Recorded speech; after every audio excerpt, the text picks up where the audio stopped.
everyone, welcome to Pawan Vag Academy. Class 9th का chapter life process in living organism हम लोगों का start किया था हम लोगों ने। आशा है मैं जैसे जैसे आप लोगों को पार्ट कराती जा रही हूँ वैसे वैसे आप लोग हैंड टू हैंड कंप्लीट करते जा रहे होंगे, क्योंकि जब बहुत ज़्यादा बैकअप हो जाता है तो बहुत प्रेशर हो जाता है, तो समझने में भी थोड़ी सी प्रॉब्लम होती है। मैं आशा करती हूँ कि जितने चैप्टर्स मैं अभी तक करा चुकी हूँ वो आप लोगों ने कंप्लीट कर लिए होंगे।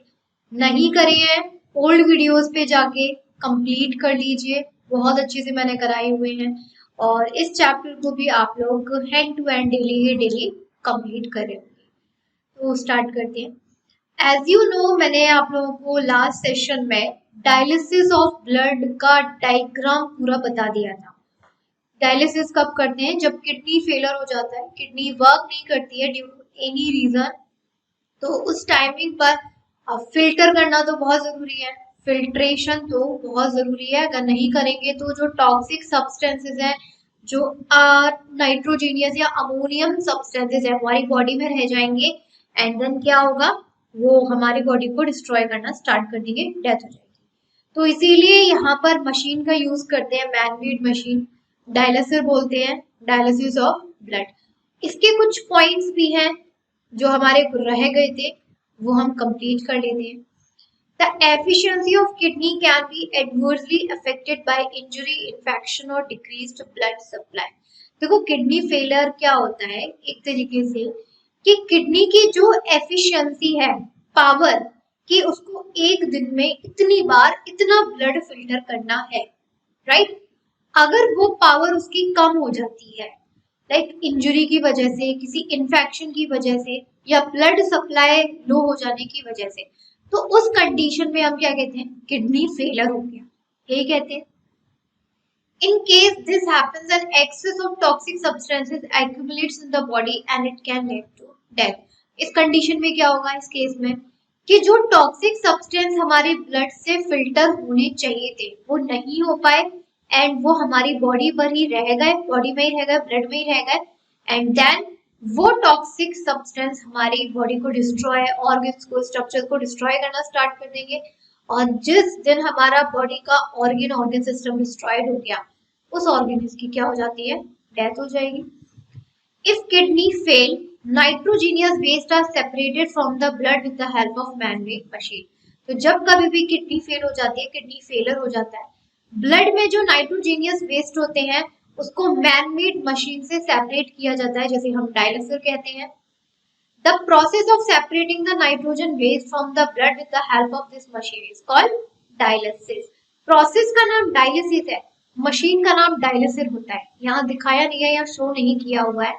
जो प्रोसेस होती है कि नाइट्रोजीनियस वेस्ट को ब्लड से सेपरेट करने का काम एक मशीन के थ्रू, उस पूरी प्रोसेस को क्या बोलेंगे, डायलिसिस कहेंगे। और जो मशीन का नाम होता है वो डायलिसिस होता है, dialysis. Okay, and about 500 ml of blood is sent at one time through the machine। और एक टाइम में कितनी ml ब्लड को हम लोग मशीन में फिल्टर करा सकते हैं, 500 ml। तो ये जो टेक्निक है ना, बार बार रिपीट करनी पड़ती है, क्योंकि ब्लड होना चाहिए हमारा कम से कम बहुत ज्यादा, फिल्टर पूरा 5 लीटर से 4 से 5 लीटर फिल्टर होना चाहिए। यहाँ पर एक टाइम में सिर्फ 500 ml हो रहा है, तो ये प्रोसेस जो मशीन में की जाती है कम से कम 3 से 4 बार या और नंबर ऑफ टाइम्स रिपीट करनी पड़ती है, ताकि जितना भी ब्लड है वो फिल्टर हो जाए, कोई भी नाइट्रोजीनियस वेस्ट ब्लड में ना हो जाए। Purified blood is reused into the body of the patient. वो जो प्योरिफाइड ब्लड होता है ना, वो दोबारा से पेशेंट की बॉडी में एंटर करा दिया जाता है। सिंपल, इतना पॉइंट था, नाउ फिनिश। नेक्स्ट हम लोग आ जाते हैं, यहाँ पर आपको क्वेश्चंस पूछे गए हैं, तो उन क्वेश्चंस को हम लोग डिस्कस कर लेते हैं।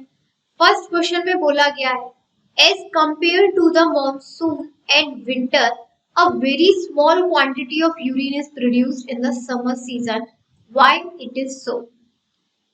हम लोग अगर मॉनसून और विंटर सीजन की बात करें तो जो यूरिन का क्वांटिटी होता है, प्रोड्यूस जो होता है, बहुत ही कम होती है, स्मॉल होती है। यही हम लोग समर की बात करें तो समर में यूरिन की क्वांटिटी ज्यादा होती है।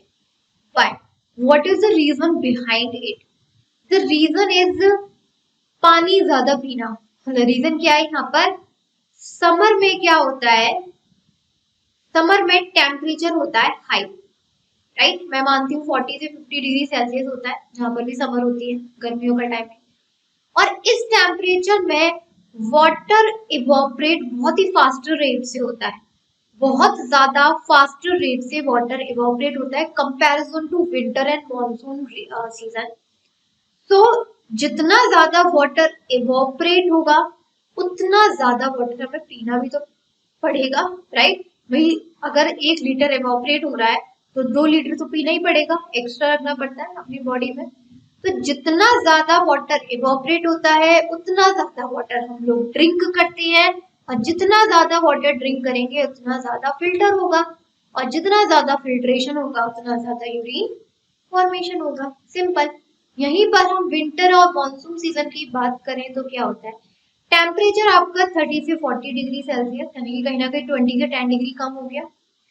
इस टाइमिंग पर जो वाटर इवोपरेशन रेट है वो क्या हो जाएगा, लो हो जाएगा या लेस हो जाएगा, कम हो जाएगा, right. And then water evaporation rate कम हो गया, हम लोग पानी कम पिएंगे, पानी कम पिएंगे फिल्ट्रेशन कम होगा, और फिल्ट्रेशन कम होगा तो यूरिन भी कम बनेगा। सिंपल। इसका रीजन क्या, किस पे डिपेंड कर रहा है, टोटली टेम्परेचर पे डिपेंड कर रहा है कि टेम्परेचर जितना ज्यादा उतना वाटर इवोपरेशन उतना ज्यादा यूजेस, टेम्परेचर जितना कम उतना वाटर का कम यूज उतना कम पीना। सिंपल। सेकेंड क्वेश्चन देखिए, in adults the process of urination is under their control but in not infants, why is it so? कहा गया है कि जो एडल्ट होते हैं, बड़े बच्चे हो जाते हैं, उनमें यूरिन कंट्रोल कर सकते हैं वो लोग, राइट। 3-4 घंटे जितना भी कंट्रोल है, डिपेंड करता है। बट जो छोटे बच्चे होते हैं, बिल्कुल न्यूबॉर्न बेबी होते हैं, 1 दिन का, 4 दिन का, 10 दिन का, 1 महीने का, 1 साल का, वो यूरिन को कंट्रोल नहीं कर पाते हैं, सभी लोग जानते हैं। Why? What is the reason behind it? Reason एक ही है बेटा इसका। सबसे पहली बात, दो दो तीन रीजन है इसके एक्चुअली।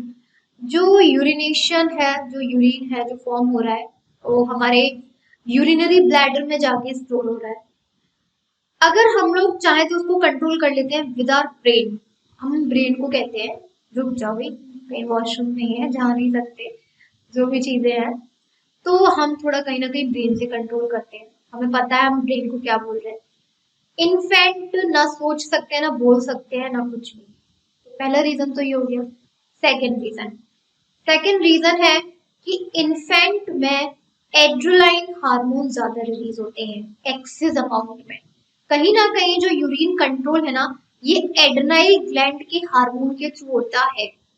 लेकिन एडल्ट्स में जो एड्रेनाइल ग्लैंड है थोड़े से लो, कम, मॉडरेट रेट में रिलीज होते हैं। लेकिन इन्फेंट में एड्रिनल हार्मोन जो होता है वो एक्सेस अमाउंट में रिलीज होता है, और इसके एक्सेस अमाउंट में रिलीज होने की वजह से इन्फेंट यूरिन को कंट्रोल नहीं कर सकते। देखो ब्रेन वाला रीजन तो एक साइंटिफिक रीजन है, जो ब्रेन वाला रीजन बताया वो एक साइंटिफिक रीजन है कि हम लोग ब्रेन को, क्योंकि ब्रेन क्या करता है, हमारी बहुत सी चीजों को कंट्रोल करता है।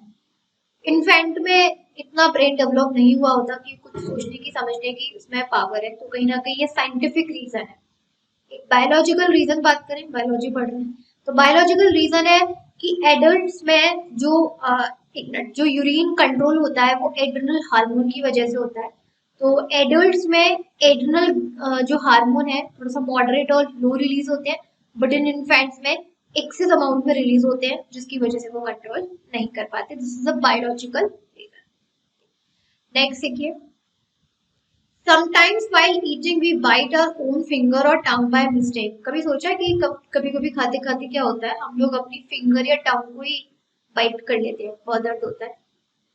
ऐसे कंडीशन कब बनती है, पहले तो यही समझ लेते थे कंडीशन कब बनती है। ऐसी कंडीशन जब बनती है जब हमें बहुत तेज भूख लगी हो, we are very hungry, right. या फिर कुछ अच्छा खाने को रखा है, भूख तो लगी लगी, सामने भी बहुत अच्छा है, शाही पनीर, पिज्जा, बर्गर, जो भी चीजें हैं बहुत अच्छी चीजें रखी हुई है। अब यहाँ पर क्या हुआ कि जब हम उसको खा रहे हैं, हम उसको जल्दी जल्दी खाते हैं क्योंकि भूख लगती है, तो उस टाइमिंग पे क्या बस एनर्जी मिल जाएगी जल्दी जल्दी, तो हम जल्दी जल्दी खा रहे होते हैं। उस टाइमिंग पर क्या होता है, हमारा जो कोऑर्डिनेशन है जो हमारा कंट्रोल है ना, ब्रेन कंट्रोल कर रहा है कि हमें इतना हाथ इतना ले जाना है, बस इतना ही ठीक है, ऐसे ज्यादा ले जाएंगे तो कट जाएगा, ये कंट्रोल और कोऑर्डिनेशन बिगड़ जाता है।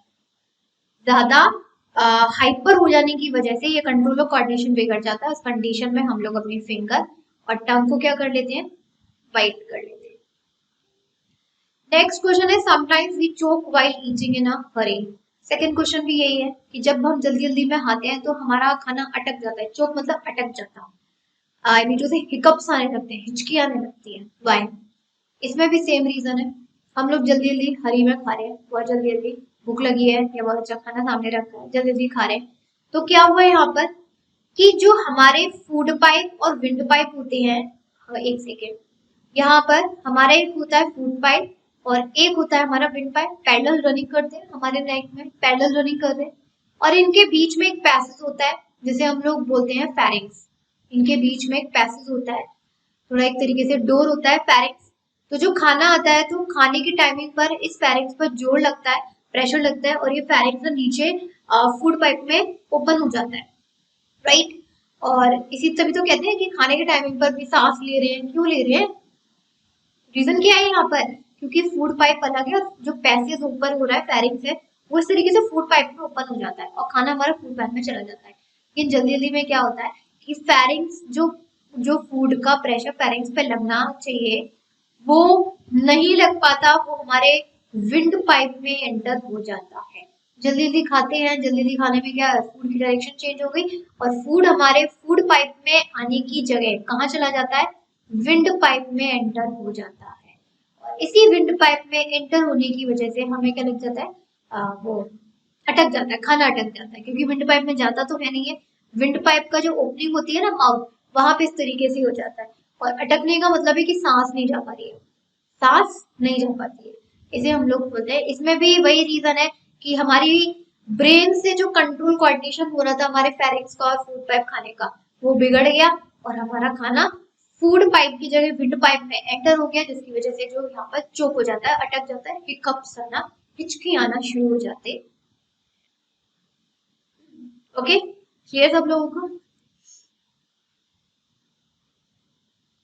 नेक्स्ट देखिए यहाँ पर several different organ system function in multicellular organism। बहुत सारे ऑर्गन सिस्टम है जो कि एक मल्टीसेलर ऑर्गेनिज्म अपना अपना अलग अलग फंक्शन करते हैं। Their life goes on smoothly if there is a coordination between the different organ system or organs and the stimuli in the surrounding। और हमारी लाइफ इसी तरीके से चलती चली जाती है कोऑर्डिनेशन के बीच में। पहले मतलब बता देती हूँ मैं कंट्रोल और कोऑर्डिनेशन का। देखो, कंट्रोल का मतलब होता है किसी चीज को अपने काबू में रखना, राइट। मैं हैंड से लिख रही हूँ, मेरा इस पे पूरा कंट्रोल है मेरे ब्रेन नर्वस सिस्टम के थ्रू। मैं बोल रही हूँ, मेरा पूरा कंट्रोल है मेरे नर्वस सिस्टम के through. Now what is the meaning of coordination? Coordination की अगर आप अलग से डेफिनेशन लिखना चाहें, together working of all organs in our body या एनिमल बॉडी, कि हमारे जितने भी ऑर्गन्स हैं, ऑर्गन सिस्टम है, वो सब एक साथ काम करते हैं। ऐसा नहीं है कि हार्ट पहले काम कर रहा है, लंग्स बाद में कर रहा है, स्टमक पहले कर रहा है, इंटेस्टाइन बाद में कर रहा है, ऐसा तो नहीं होता। सारे ऑर्गन्स एक साथ काम करते हैं और इसी पूरी टुगेदर वर्किंग को हम लोग क्या कहते हैं, कोऑर्डिनेशन। और हमारी बॉडी कोऑर्डिनेशन बना के पूरे ऑर्गन सिस्टम एक साथ क्या करते हैं, अपना अलग अलग फंक्शन करते हैं। किसके अगेंस्ट करते हैं, स्टिमुलाई के अगेंस्ट करते हैं। Now what is stimuli? अब स्टिमुलाई समझिए कि स्टिमुलाई क्या होता है। जो स्टूडेंट्स को पता है बहुत अच्छा, नहीं पता हम बताते हैं। देखो, स्टिमुलाई क्या होता है? स्टिमुलाई का मतलब है यहाँ पर इन्वायरमेंट चेंज। इन्वायरमेंट चेंज लिख लेते हैं पहले, इन्वायरमेंट चेंज। दैट मीन कि हम जिस जगह, जिस सराउंडिंग, जिस इन्वायरमेंट में रहते हैं, वहां हर समय बहुत सारी चीजें चेंज होती है।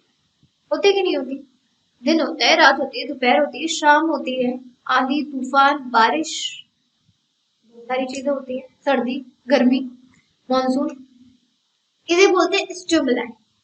दैट मीन कि हम जिस एनवायरमेंट में रह रहे हैं उस एनवायरमेंट में बहुत सारे चेंजेस हो रहे हैं और उन चेंजेस के अकॉर्डिंग हमारी बॉडी बिहेव करती है।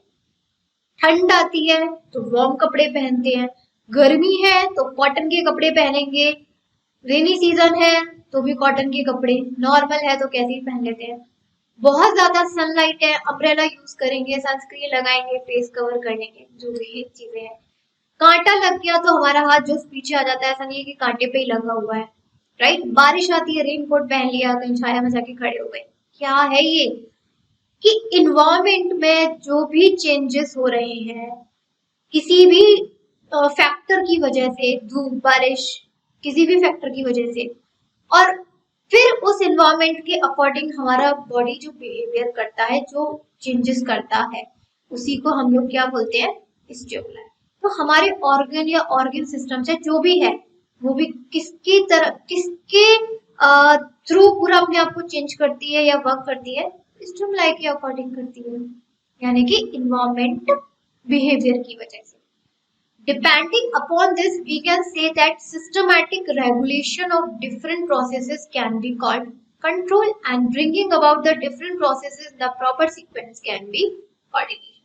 अभी आपको biological definition लिख ली दे दी है। Depending upon this, कि हमारी बॉडी में जो डिफरेंट प्रोसेसेस एक सिस्टमैटिक रेगुलेशन पे हो रही है, टाइम पीरियड पे हो रही है, इसे हम बोलते हैं कंट्रोल। और जो डिफरेंट प्रोसेस हमारे एक प्रॉपर सीक्वेंस से एक साथ हो रही है, उसे हम क्या बोलते हैं, coordination.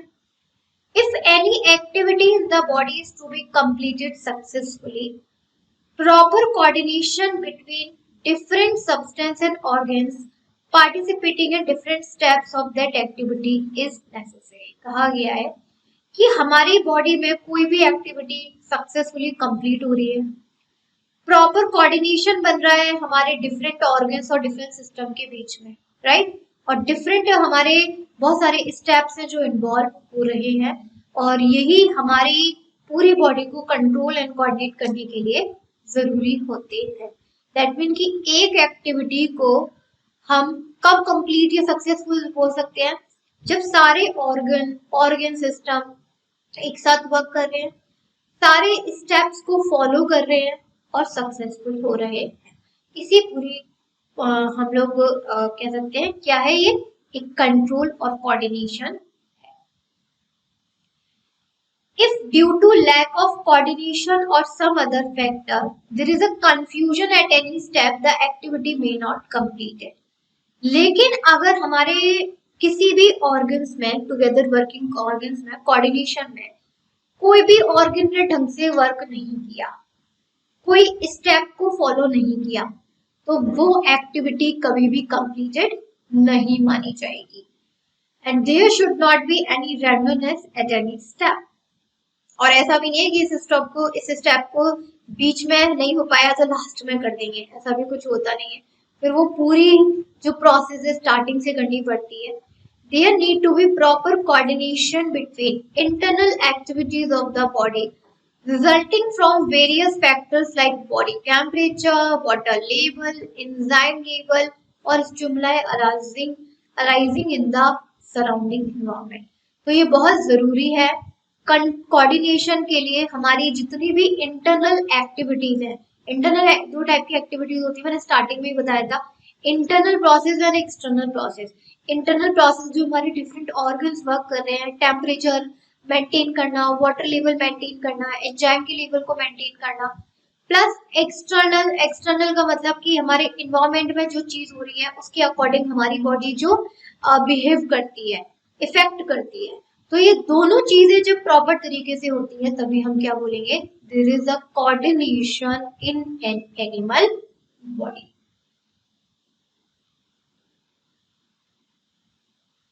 Proper coordination between various systems of an organism helps to maintain a state of equilibrium called homeostasis, which is necessary for the optimal efficiency of the body. और proper coordination हमारी बॉडी में होना बहुत जरूरी है, जिससे हमारे सारे ऑर्गेनिज्म एक बैलेंस बना के रहते हैं, जिसे हम लोग बोलते हैं होम्योस्टेटिस। बैलेंस, इक्विलिब्रियम बना के रहते हैं, जिसे हम होम्योस्टेटिस बोलते हैं। और ये हमारी बॉडी को एक लाइफ सरवाइव करने के लिए बहुत ही जरूरी है। अब हम सबसे पहले जो कंट्रोल एंड कोऑर्डिनेशन है प्लांट्स में स्टार्ट करते हैं। Coordination in plants. Plants do not have system like the nervous system or muscular system of animals. देखिए जो प्लांट्स होते हैं, प्लांट्स का जो बॉडी स्ट्रक्चर होता है बहुत ही सिंपल होता है कंपैरिजन टू एनिमल्स। एनिमल्स में इतने सारे ऑर्गन्स हैं, सेंस ऑर्गन्स हैं, बहुत सारी चीजें होती है, लेकिन प्लांट्स में ऐसा कुछ नहीं होता। प्लांट्स में ना ही कोई नर्वस सिस्टम है यानी कि ब्रेन सिस्टम, ना ही उसमें कोई मसल्स हैं जैसे मस्कुलर सिस्टम का है जैसे कि एनिमल्स में होता है, कुछ भी नहीं है इसमें। Then how do plants bring about movement in plants? Movements are mainly in the form of response given to the stimuli. तो एक बात बताइए, जब प्लांट्स में नर्वस सिस्टम नहीं है, मस्कुलर सिस्टम नहीं है, तो प्लांट में मूवमेंट कैसे होता है? अब ये मत कहना कि प्लांट्स मूव नहीं करते, ये मत कहना कि प्लांट्स मूव नहीं करते। Plants move, they do not locomote, but plants movement करते हैं। क्या मतलब बताया था मैंने, आप लोगों को याद होगा। लोकोमोट का मतलब होता है अपनी पोजीशन को चेंज करना, राइट। मूवमेंट में क्या बताया था, अपनी पोजीशन पर ही अपने बॉडी पार्ट्स में कोई हलचल करना, लाइक मैं एक ही पोजीशन पर हूं but I am moving my hands, this is movement. तो प्लांट्स में मूवमेंट होता है। एग्जांपल देखो, अभी आपको पता चल जाएगा। इतना सा प्लांट लगाते हैं, इतना बड़ा हो जाता है, क्या है, मूवमेंट नहीं है। वो पता लगेगी स्लो होता है, जो हमें दिखाई नहीं पड़ता।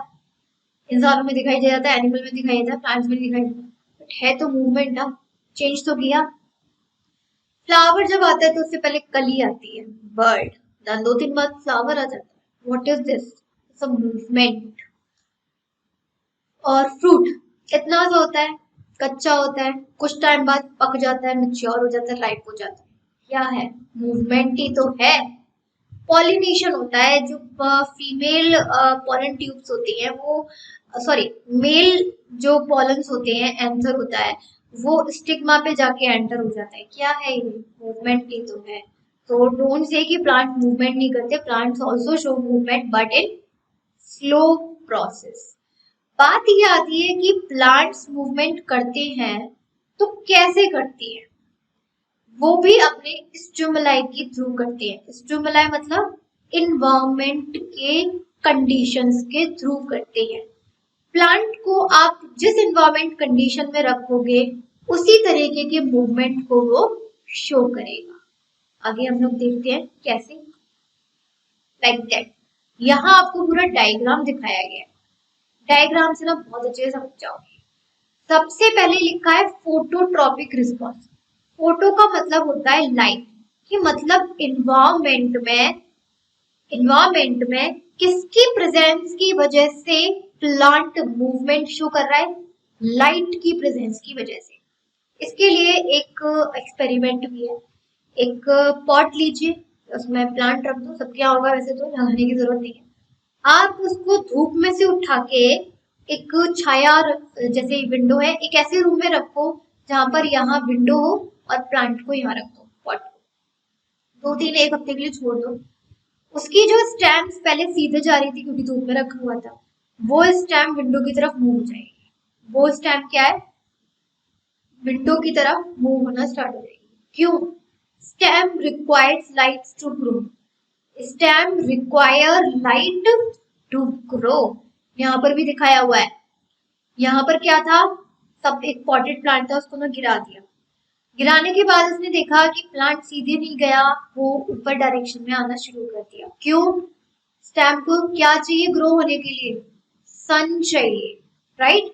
इस डायरेक्शन में उसे सन नहीं मिल रहा था, उसे ऊपर की डायरेक्शन से सन मिल रही है, तो वो अपने मूवमेंट किस डायरेक्शन में करेगा, सन की डायरेक्शन में। तो जैसे ही इन्वायरमेंट चेंज हो गया, पहले इन्वायरमेंट क्या था, अंधेरा था, राइट, लेकिन उसे अंधेरा नहीं चाहिए, उसे सनलाइट चाहिए। तो वो उसको जैसा इन्वायरमेंट चाहिए तो उसी डायरेक्शन में तो मूवमेंट कर जाएगा। क्या है ये, मूवमेंट ही तो है प्लांट का। यही हम लोग टेंडल्स की बात करते हैं। टेंडल्स का मतलब बेल होता है, सब लोगों ने सुना होगा बेल। थिग्मो का मतलब होता है सपोर्ट, थिग्मो का मतलब होता है सपोर्ट। दैट मीन कि टेंड्रिल को ग्रो करने के लिए अपने इन्वायरमेंट में क्या चाहिए, सपोर्ट चाहिए, टच चाहिए। जहां कहीं भी उसे कोई बड़ा सा स्ट्रॉन्ग प्लांट दिखेगा, वॉल दिखेगी, रेलिंग दिखेगी, ये टेंडल क्या करेगी, इस तरीके से आगे उस पे कर्ल होके आगे बढ़ना स्टार्ट कर देगी, राइट। तो उससे इन्वायरमेंट से क्या चाहिए, उसे टच चाहिए था, उसे सपोर्ट चाहिए था, और जैसे उसे इन्वायरमेंट से मिल गया वो भी अपना बिहेवियर शो करना शुरू कर देगी, यानी कि उस रेलिंग या वॉल के ऊपर इस तरीके से कर्व शेप में ग्रो होना स्टार्ट कर देगी, राइट। एक एग्जाम्पल यहाँ पर देखिए पॉलन ट्यूब्स का है। यहाँ पर आप देख सकते हैं ये पूरा फीमेल का जो स्ट्रक्चर होता है फीमेल फ्लावर का, दिस वन ये ओवरी है, ये अंदर ओव्यूल प्रेजेंट होता है, ये पॉलन ट्यूब है जहां से पॉलन ग्रेन्स एंटर होते हैं, ये पॉलन ग्रेन्स। तो आपने एक चीज देखी, पॉलन ट्यूब ग्रोइंग टुवर्ड्स जो पॉलन ग्रेन्स हैं उनको अंदर पहुंचना है, कहां तक, ओव्यूल तक पहुंचना है। लेकिन पॉलन ग्रेन्स जो ये वाला जो पार्ट होता है स्टिग्मा वाला, ये स्टिकी होता है, चिपचिपा सा होता है। तो पॉलन ग्रेन्स यहाँ पे चिपक सकते हैं ना, नीचे तो जाएंगे नहीं। पॉलन ग्रेन्स ने क्या किया, अपनी खुद की एक पॉलन ट्यूब बना ली, देखो ये दिख रही है ना पॉलन ट्यूब, और डायरेक्ट वहीं तक बनाइए जहां तक पूरा ओव्यूल प्रेजेंट है। अब इस ट्यूब के अंदर पॉलन ग्रेन्स एंटर होते चले जाएंगे और कहाँ पहुंच जाएंगे, ओव्यूल के ऊपर।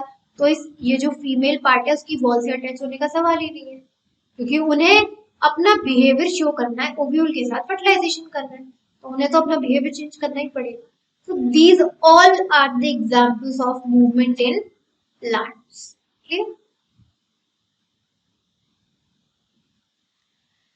फर्स्ट पॉइंट दिया गया है, मूवमेंट और growth of any part of the plant in response to an external stimulus is called tropism और ट्रॉपिक मूवमेंट। प्लांट का कोई भी part, fruit, leaves, stem, branch, कुछ भी, जब किसी बाहर के इन्वायरमेंट की स्टिमुलस की तरफ ग्रो करता है, रिस्पॉन्स शो करता है, उसे हम बोलते हैं ट्रॉपिज्म और ट्रॉपिक मूवमेंट। एक्सटर्नल स्टिमुलस का मतलब है जैसे कि लाइट, जैसे कि लाइट, अगर इन्वायरमेंट में लाइट है तो स्टेम किसकी डायरेक्शन में मूव करेगी, लाइट की डायरेक्शन में। अब रूट्स को क्या चाहिए बेटा, वाटर चाहिए, तो रूट्स किसकी डायरेक्शन में मूव करेंगे, सॉइल की डायरेक्शन में। Same as it is tendril देखा, जो बेल है किसकी डायरेक्शन में मूव करेगी, टच यानी कि सपोर्ट की डायरेक्शन में। तो ये क्या है, ये इन्वायरमेंट के वो फैक्टर्स हैं जिसकी वजह से प्लांट उस डायरेक्शन में अपना मूवमेंट या ग्रोथ शो करते हैं, और उसी मूवमेंट को हम लोग बोलते हैं tropic movement. The shoot of any plant responds to the light stimulus. जैसे shoots होती हैं किसकी डायरेक्शन में मूव करती हैं, लाइट की डायरेक्शन में। दैट मीन उसका सोर्स क्या है, लाइट है। The movement shown by plants toward the source of light is called phototropic movement. तो प्लांट का कोई भी पार्ट जो लाइट की डायरेक्शन में मूवमेंट करता है उसे हम बोलते हैं फोटोट्रॉपिक मूवमेंट। एक्चुअली जो मैं एक सिंपल मैं बताती हूँ आपके, देखिए जो मूवमेंट होते हैं प्लांट में वो दो टाइप के होते हैं, आपके शायद बुक में नहीं बताया गया है बहुत क्लियरली, लेकिन इसको मैं आपको बहुत डिटेल में बताना चाहूंगी। ये शॉर्ट पढ़ने से कुछ नहीं होगा, शॉर्ट पढ़ेंगे कंफ्यूज हो जाएंगे, मैं आपको यह डिटेल में बताऊंगी। देखो मूवमेंट तो समझ में आ गया सब लोगों को कि मूवमेंट क्या होता है प्लांट में। हमारे प्लांट के दो टाइप के मूवमेंट होते हैं, एक मूवमेंट होता है ट्रॉपिक मूवमेंट, ट्रॉपिक मूवमेंट। दूसरे टाइप का मूवमेंट होता है नेस्टीज मूवमेंट, नेस्टिक या नेस्टिक मूवमेंट कुछ भी लिख दीजिए। अब ये मूवमेंट कौन सा होता है और ये मूवमेंट कैसा होता है, ट्रॉपिक मूवमेंट। ट्रॉपिक मूवमेंट ऐसे मूवमेंट प्लांट में जो किसी एनवायरमेंट के फैक्टर की डायरेक्शन में ग्रो करते हैं। मैं एग्जांपल भी दूंगी तो डोंट बी कंफ्यूज। अगर प्लांट का कोई पार्ट एनवायरमेंट के किसी पर्टिकुलर ऑब्जेक्ट की डायरेक्शन में मूवमेंट करे, this is called tropic movement. Now I will tell the example. Sunflower, first example sunflower. Sunflower किसकी डायरेक्शन में मूव करता है, सन की डायरेक्शन में। कौन सा मूवमेंट है, ट्रॉपिक मूवमेंट। रूट्स किसकी डायरेक्शन में मूव करती है, वाटर और मिनरल्स के लिए यानी कि सॉइल की डायरेक्शन में करेंगे। कैसा मूवमेंट है? ट्रॉपिक मूवमेंट है। स्टेम अपने आप को ग्रो करने के लिए किधर मूव करती है? बाहर की साइड करती है ना, अंदर नहीं कर रही, सॉइल के अंदर कहाँ कर रही है? बाहर की साइड कर रही है, डे मतलब एनवायरमेंट के बाहर कर रही है। कैसा मूवमेंट है?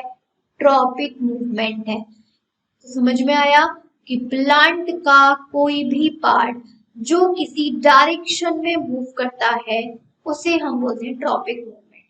और ये ट्रॉपिक मूवमेंट 5 होते हैं हमारे। कौन कौन से? एक होता है हमारा लाइट। बहुत सारे ऐसे प्लांट और फ्लावर होते हैं जो लाइट की डायरेक्शन में ग्रो करते हैं। दूसरा होता है आपका ग्रेविटी। ग्रेविटी में कौन सी आ जाएंगी? रूट्स आ जाएंगी प्लांट्स की, ग्रेविटी में ही तो मूव कर रही है। एक होता है आपका थिग्मो। थिग्मो का मतलब टेम्परेचर। बहुत सारे ऐसे प्लांट्स होते हैं जो हाई टेम्परेचर पर ग्रो होते हैं, बहुत सारे ऐसे प्लांट्स होते हैं जो लो टेम्परेचर पे होते हैं। फोर्थ होता है यहाँ पर कीमो, ठीक। और लास्ट होता है इसमें थर्मो। और सॉरी स्टूडेंट, थोड़ा सा मिस्टेक हो गया, थिग्मो मतलब टच और थर्मो मतलब I mean to temperature, there is a mistake, so please correct. तो यहाँ पर सबसे पहले लाइट की बात करें तो लाइट के मूवमेंट को बोलते हैं फोटोट्रॉपिक मूवमेंट। सबके अलग अलग नाम भी होते हैं। लाइट, अगर प्लांट का कोई पार्ट लाइट की डायरेक्शन में मूव कर रहा है तो वो कौन सा मूवमेंट? फोटोट्रॉपिक मूवमेंट, जो कि यहाँ लिखा हुआ है। अगर प्लांट का कोई पार्ट ग्रेविटी अंदर की साइड मूवमेंट कर रहा है तो वो होता है हमारा ग्रेविटी मतलब जियो, सॉरी यहाँ गैवी लिख रही थी मैं, इट्स नॉट गैवी, इट्स जियोट्रॉपिक या जियोट्रॉपिक मूवमेंट। ओके, नेक्स्ट होता है आपका टच। अगर टच आपका प्रेजेंट है, टच यानी कि टेंडल, अगर कोई भी बेल किसी सपोर्ट की डायरेक्शन में मूवमेंट करती है उसे हम लोग बोलते हैं आपका थिग्मोट्रॉपिक मूवमेंट। अगर कोई प्लांट का पार्ट केमिकल की डायरेक्शन में मूव करता है उसे बोलते हैं कीमोट्रॉपिक मूवमेंट। अगर प्लांट का कोई पार्ट हीट या लाइट की हीट की डायरेक्शन में मूव करता है उसे हम बोलते हैं थर्मोट्रॉपिक मूवमेंट। ये होते हैं आपके ट्रॉपिक मूवमेंट और उसके पार्ट्स। अब हम लोग बात करते हैं नेक्स्ट अपने नेस्टिक मूवमेंट की। ये नेस्टिक मूवमेंट क्या होते हैं? नेस्टिक मूवमेंट ऐसे टाइप के मूवमेंट जो बिना किसी डायरेक्शन के मूव करते हैं। इसमें डायरेक्शन नहीं होती, कोई लाइट नहीं, कोई ग्रेविटी नहीं, कोई केमिकल नहीं, कोई टच नहीं, कोई हीट नहीं, कुछ नहीं, विदाउट एनी डायरेक्शन। वो मून फ्लावर होता है, मून फ्लावर है, मून फ्लावर रात को खिल जाता है, क्या उसमें कोई डायरेक्शन है? सॉइल के अंदर तो खिलेगा नहीं, इट्स नॉट पॉसिबल। बाहर ही खिलेगा, क्या उसमें कोई डायरेक्शन है कि मूव की डायरेक्शन में मूव कर? कुछ नहीं है ना। क्या है ये? नेस्टिक मूवमेंट है। बहुत सारे जो सन की रोशनी में, सन की लाइट में ग्रो करते हैं। देखो इन्वायरमेंट की कंडीशन तो चाहिए, अब ये मत कहना कि मैम इन्वायरमेंट की कंडीशन, तो इससे कोई मतलब नहीं है, कंडीशन तो किसी को चाहिए। बहुत सारे ऐसे प्लांट्स होते हैं जो दिन में खिलते हैं, खिलते हैं ना, क्या उनमें कोई मूवमेंट हो, आई मीन टू से किसी डायरेक्शन मूवमेंट हो रहा है कि सन की इधर की डायरेक्शन में, लेफ्ट डायरेक्शन में? कुछ नहीं है, खिल गए वो तो स्ट्रेट। ऐसे मूवमेंट को हम लोग बोलते हैं नेस्टिक। अब आपको अच्छे से क्लियर हो गया होगा। तो यहाँ पर लिखा हुआ था ना, the movement of shown by plant toward the source of light is called phototropic movement. Easy हो गया। The root system of plant response to stimuli like gravitation and water. यही हम रूट सिस्टम की बात करें प्लांट्स की तो gravity और वाटर की तरह रिस्पॉन्स करती है। These responses are called gravitropic movement। आपके में gravitropic movement दिया हुआ है, वैसे geotropic movements भी कहते हैं, या फिर हाइड्रोट्रॉपिक, हाइड्रो मतलब वाटर की तरफ मूवमेंट करते हैं।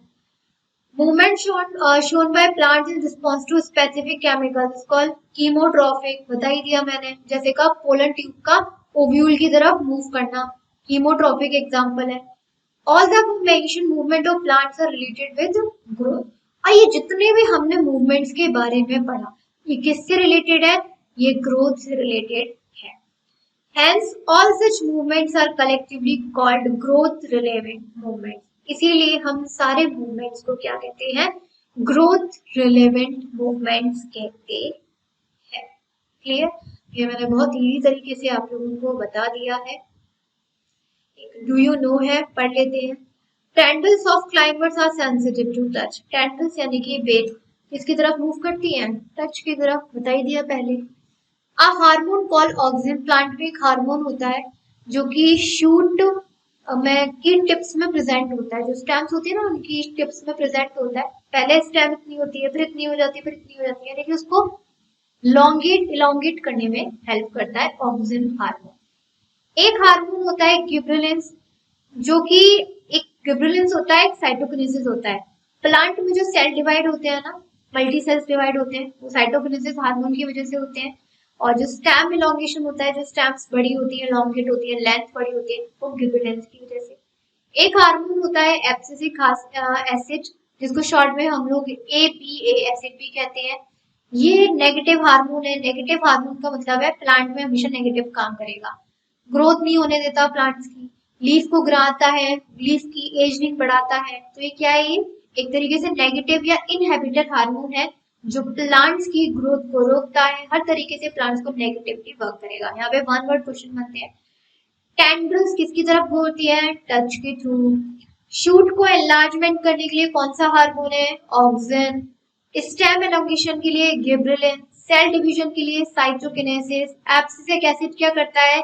ग्रोथ को रिटार्ड करता है, लीफ को बिल्ड करने का, यानी कि एक तरीके से ग्रोथ इनहिबिटर हार्मोन है एब्सिसिक एसिड, शॉर्ट में बोलते हैं APA acid. Okay, I hope आप लोगों को यहाँ तक क्लियर हो गया होगा बहुत अच्छे से। देखिए यहाँ पर वेरियस प्लांट्स भी आपको दिखाए हुए हैं। Touch me not, Venus fly trap, lotus है, बेल्सम है, बहुत सारे प्लांट्स होते हैं जो अपने अलग अलग स्टिमुलस की तरफ मूवमेंट करते हैं। यहाँ तक आपका जो प्लांट्स वाला कोऑर्डिनेशन वाला था, काफी मैंने आपको कम करवा दिया है, समझा दिया है। बट आप लोगों के पास एक काम जरूर दूंगी मैं, रिवीजन। आपके पास जो भी बुक अवेलेबल है, एनी बुक को प्लीज उससे रिवीजन जरूर करिएगा। और कोशिश करिए कि अगर आपको इससे क्वेश्चन मिल जाए तो क्वेश्चन को सॉल्व करिए, क्योंकि पढ़ने के बाद हम रिवीजन करें फिर उसके क्वेश्चन को सॉल्व करें तो वो चीज जल्दी से हमारे माइंड में सेट हो जाती है। बाकी का आगे जो भी हमारा टॉपिक है उसको हम अपने नेक्स्ट सेशन से स्टार्ट करेंगे। Thank you.